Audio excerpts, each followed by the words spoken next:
GPANcast, o podcast do servidor público. Olá, sejam muito bem-vindos ao GPANcast, o podcast do servidor público. Meu nome é Gisele Moreno e estou aqui no dia de hoje com o Dr. Lucas Delvecchio para falar com vocês sobre um assunto muito importante. Dr. Lucas já é uma cadeira cativa, sempre presente aqui no nosso quadro. Seja bem-vindo, doutor. Obrigado, Gisele. Muito prazer sempre estar aqui na nossa casa, né, na GPAN, e hoje para falar de um assunto tão legal quanto que é o fiscal de contratos. O fiscal de contratos. Um título, né, temido ou não, um assunto muito importante que a gente precisa estudar bastante ainda. Nós sempre realizamos treinamentos, né? Trazemos informações para vocês em relação a esse cargo, essa função, né? Polêmica, né? Muito, né? E o nosso título de hoje, fiscal de contratos, herói ou bode expiatório? Ele é um herói quando tudo certo, né? Quando as coisas acontecem quando tem que acontecer, quando não há nenhum problema em relação ao que está sendo fiscalizado, quando tudo é cumprido dentro dos prazos, as cláusulas são observadas, mas ele pode ser um bode expiatório e sofrer muito, né, em relação a isso quando algo não dá certo. Com certeza absoluta. O fiscal do contrato hoje, né, ele é obrigatório pela Lei 1403, que estabelece que todas as contratações têm que ter ao menos um fiscal, né? Isso não é novidade, isso também não é nada de muito utópico, porque isso faz parte já de um posicionamento tanto da doutrina quanto dos tribunais durante praticamente toda a vigência da Lei 8666. A questão é que a prática do fiscal não pegou, né? Se pegou, era para cumprir formalidades do processo. Como assim?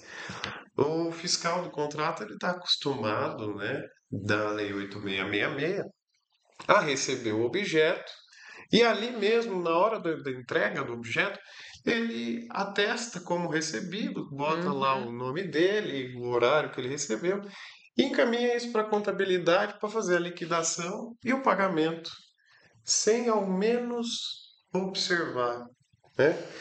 Então, a Lei 1403 ela veio e mudou toda essa visão do fiscal nos contratos, estabelecendo agora responsabilidades, né?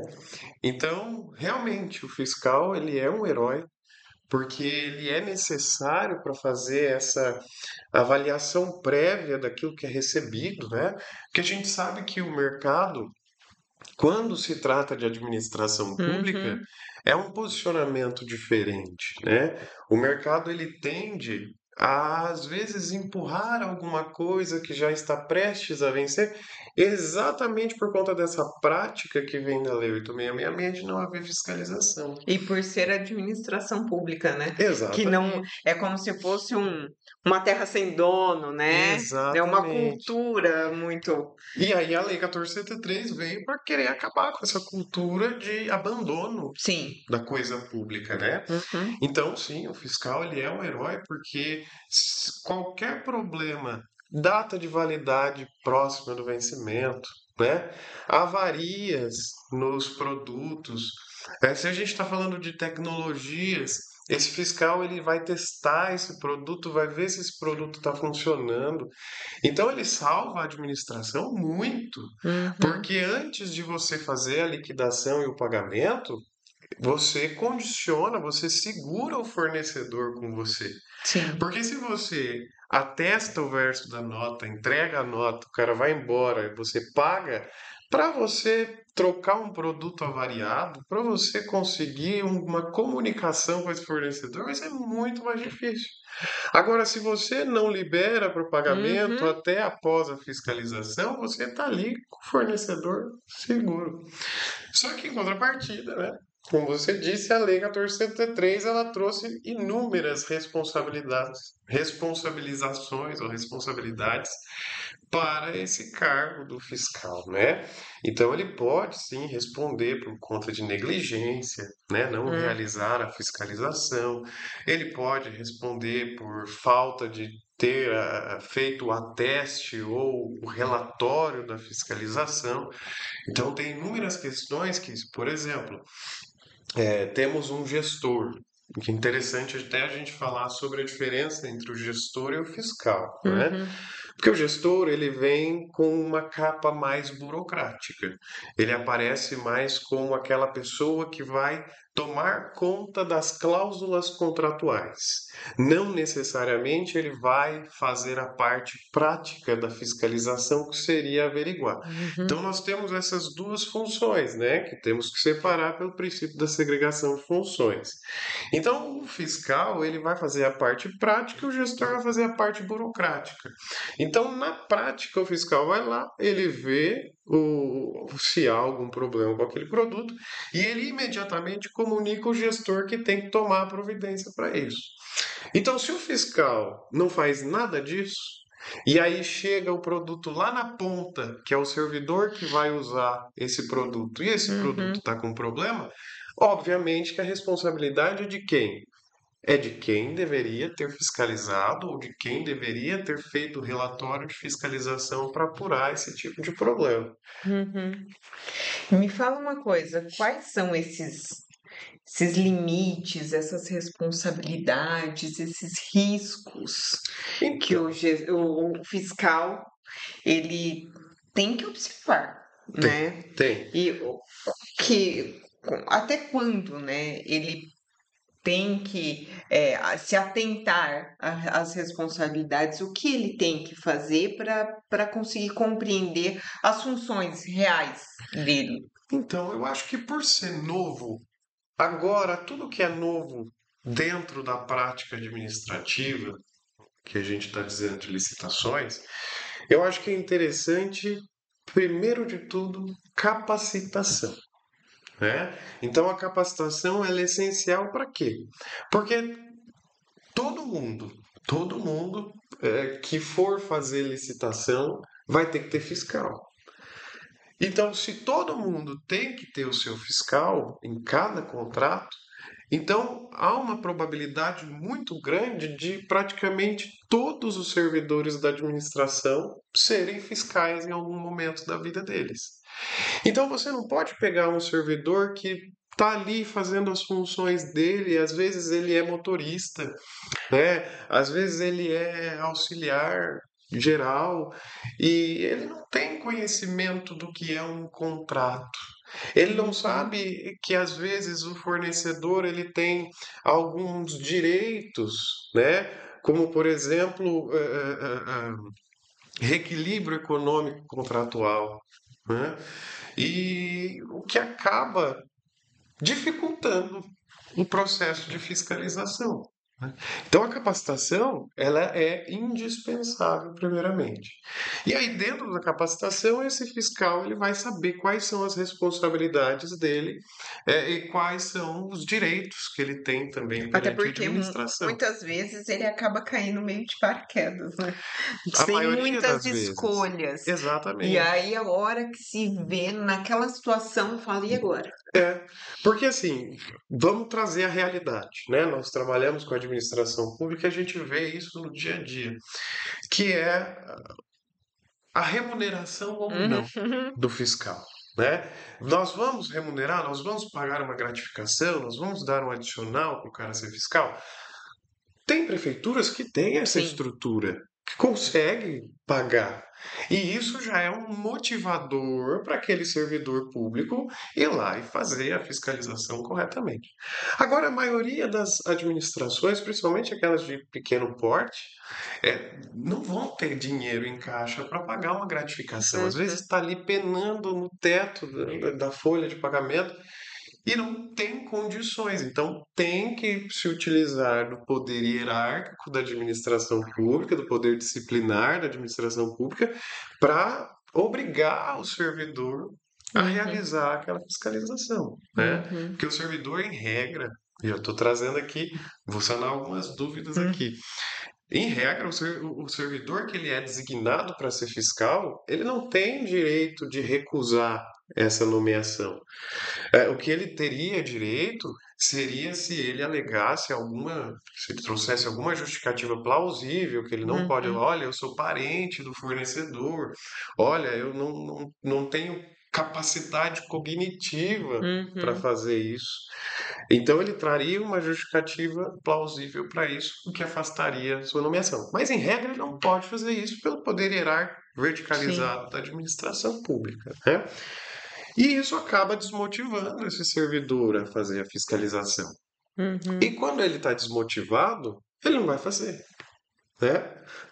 Se ele vai fazer muito mal feito. Então, o certo é remunerar esse? Não sei, não tenho uma resposta específica, mas uma coisa eu sei, que se você capacitar esse servidor, ele pelo menos não vai ter desculpas para fazer aquele serviço mal feito. E também vai ter um respaldo, né?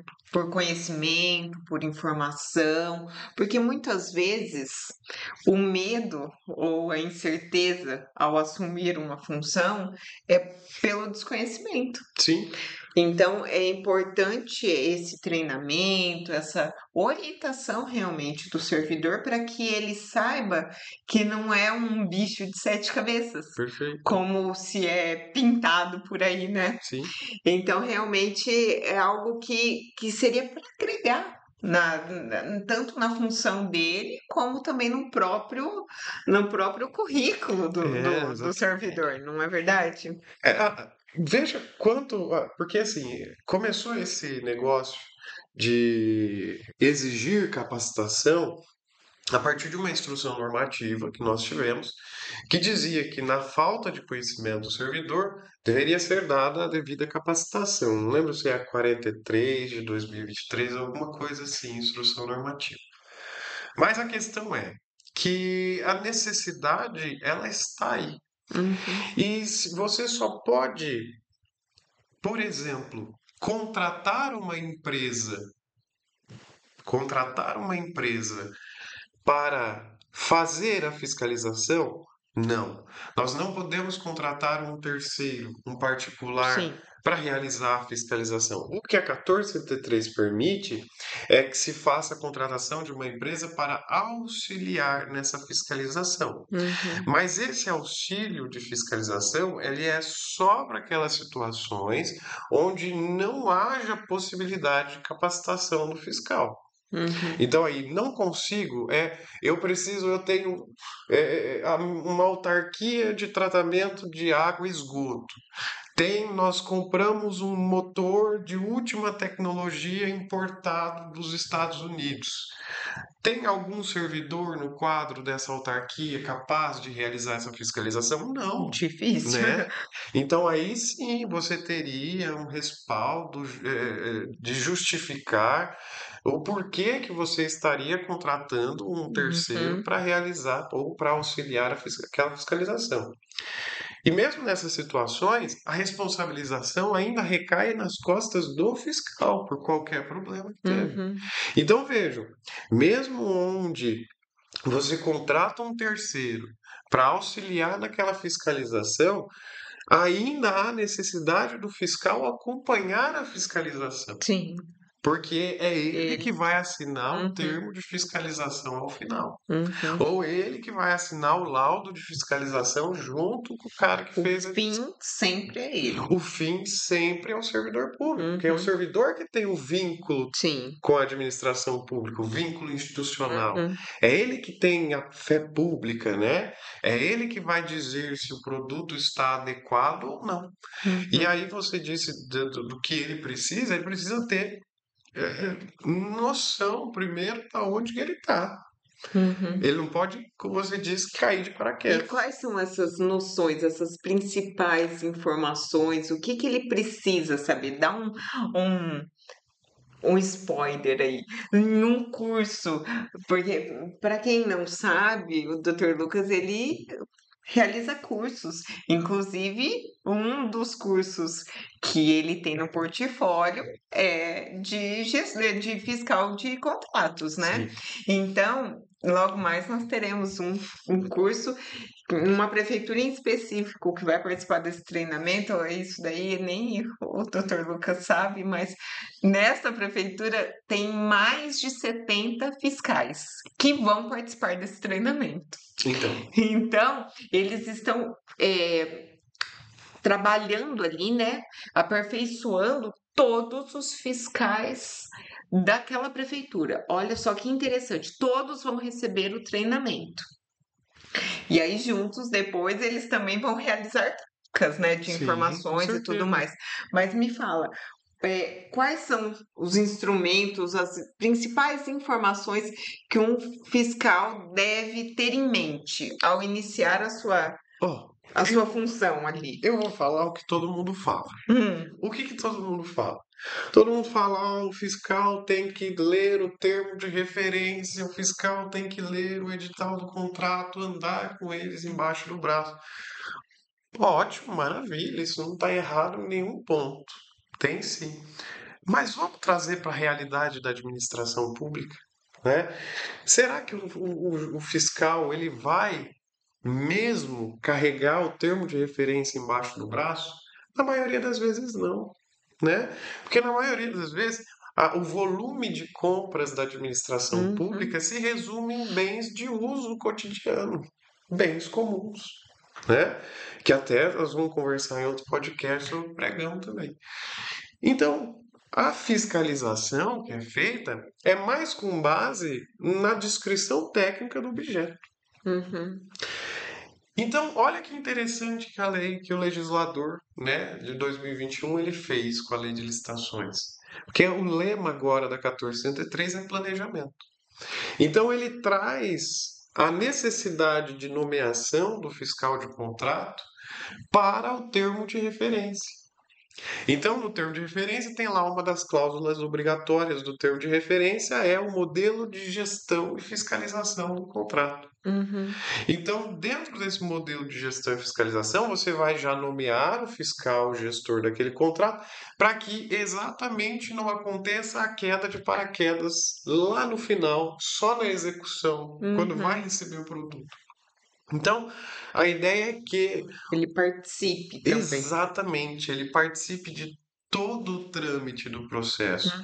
sendo até, posso até ir além de ser nomeado como equipe de apoio do agente de Uhum. contratações ou do pregoeiro, para que ele faça parte da escolha, para que ele se integre ao objeto do contrato, para que quando chegue lá a transportadora para entregar o produto, que ele não seja surpreendido, que ele já tenha naturalidade.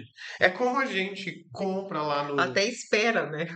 Exatamente. Quando a gente compra pela internet, né? A E gente fica fica esperando o esperando. entregador. Porque quando chega a caixa lá, a gente já sabe o que é, a gente já sabe o que está esperando, a gente já sabe quando abrir o que a gente quer ver ali dentro E daquela aí a caixa. gente já faz ali a nossa fiscalização, né? Se realmente o produto é compatível com aquilo que a gente visualizou, que a gente imaginou que era, as medidas e tudo mais. Se não for, a gente já ou nem faz, nem aceita a entrega, Depende da entrega, né? né? Porque o grande problema é que a maioria dos produtos são por transportadora. Uhum. Então não tem como fazer essa fiscalização imediata. Então aí nos nossos cursos nós ensinamos uma técnica, né, de como enfrentar o transporte, né? É, Como receber o produto e como fiscalizar. é porque eles têm pressa, Eles né? não vão ficar ali esperando o servidor abrir a caixa, olhar produto por Uhum. produto, né? E aí? E aí que a gente ensina isso no curso, Ah, não então vou dar vocês vão isso aí ter é que. receita de bolo, Ah, lá, secreta. olha só.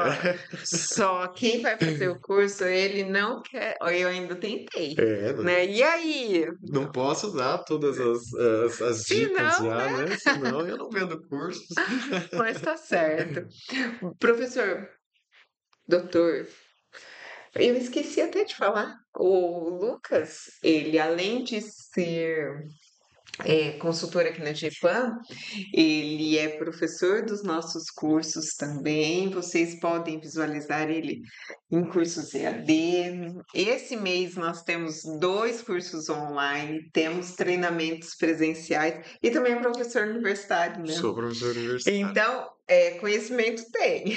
A gente tenta, né? Um pouquinho. Estuda bastante. Bastante. E aí eu queria saber o que você daria de conselho para uma pessoa que acabou de ser designada, além da questão do estudo, da solicitação de treinamento, tem algo mais, algo que você acha importante, essencial?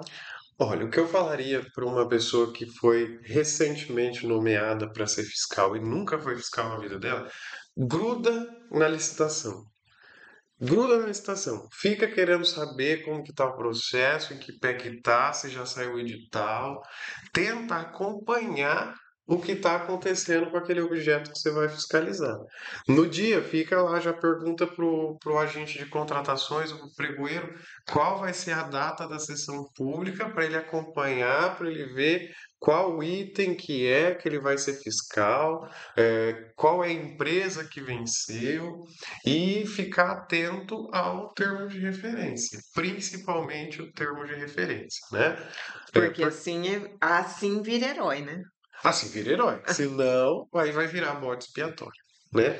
Porque aí é só burocracia. Então, Sim. só burocracia não tem Uma hora, fiscalização. uma hora algo dá errado, né? Com certeza. Porque só um checkzinho ali, alguma coisa não foi feita com muita maestria, né? Quem só atesta versus nota fiscal, vou ser bem sincero, tá dando tiro no pé. Uhum. Tá dando um grande tiro no pé, porque uma hora a conta vai chegar. Porque não é novidade que tem fornecedor que tenta passar a perna na administração pública. E essa conta é pesada. É pesado, porque aí a maioria das situações tem que pagar o valor do contrato, restituir os cofres públicos, né? Às vezes o juiz vai estabelecer multa e se cair no caso de improbidade administrativa, aí as penas são mais pesadas ainda, com possibilidade até de perda do cargo público, né? Ai, vira bode. Aí vira bote. Então, pessoal, tem que observar, tem que ficar atento às responsabilidades, à função a ser exercida, o que deve-se atentar, grudar na licitação, que eu acho que é importante isso, e ficar sempre ligado, né? Igual você que está nos assistindo, chegou até aqui como? Pesquisando, ou acompanha a GEPAM, ou deu um Google lá e nossa, eu preciso saber o que o fiscal faz. E eu vou ser designado, então eu começo a estudar, começo a procurar. Eu espero que tenha esclarecido um pouco mais. Lucas, considerações finais, tem algo a dizer, algo a acrescentar, que a gente pode trazer aqui para o pessoal que você acha importante? Olha, eu acho que, independentemente da nossa conversa que claro, a gente está atrelado a uma empresa que presta esse tipo de serviço, mas independentemente de ser a GEPAM, né, se a GEPAM vai te atender aqui em São Paulo, ou se a GEPAM vai te atender lá no Pernambuco, ou se você não quer contratar a GEPAM, quer contratar qualquer outra empresa, fique à vontade, mas contrate capacitação. Temos que capacitar os fiscais, porque é uma questão nova. Parece que não, mas é uma questão nova. É uma atuação nova, uma função nova que surge para o servidor. Como eu disse lá no começo da nossa conversa, os servidores que eram fiscais, eles estavam acostumados só a fazer o check no verso da nota fiscal. Agora essa prática não é mais aceita. Então, se você não seguir, vai virar bode expiatório. O Tribunal de Contas vai pegar, vai responsabilizar. Agora, se você quer ter uma administração pacífica, tranquila, harmônica e muito próspera, treine seus fiscais. É E isso eu que eu acho que é sempre o que falo. todo mundo deseja, né? Sim, com certeza. Inevitavelmente. Né? Uma vez em conversa com o prefeito, ele falou assim: a minha intenção é não subir a escadaria do fórum. E eu acho que é a intenção de todo mundo. Com certeza. Não é verdade? Porque pode ser até que você prove lá mais pra frente que você não teve culpa, né? Não teve o dolo que Mas hoje... e a dor de cabeça? Até chegar Exatamente. nesse mais para frente, Pois né? é, né? Você ser réu num processo é muito complicado. Uhum. Então, Dr. Lucas, eu agradeço É um a sua prazer estar aqui sempre. participação, o nosso bate-papo de hoje. Eu espero que você, ouvinte, aqui tenha gostado da nossa conversa. Tragam sugestões, tragam opiniões em relação a nós, ao nosso roteiro aqui, o nosso tema também. Deem sugestões de temas para a Isso. gente conversar também, né? Sempre muito bem-vindo. E se precisarem de auxílio da GEPAN, se precisarem de cursos específicos, se precisarem conversar com o professor, sigam-nos nas redes sociais, a GEPAN está no Instagram, no Facebook, também aqui no YouTube, né? Então fiquem à vontade, ativem o sininho de notificação e fiquem ligados para os próximos episódios. Então, até mais, pessoal. Obrigada. Tchau, tchau. Obrigado.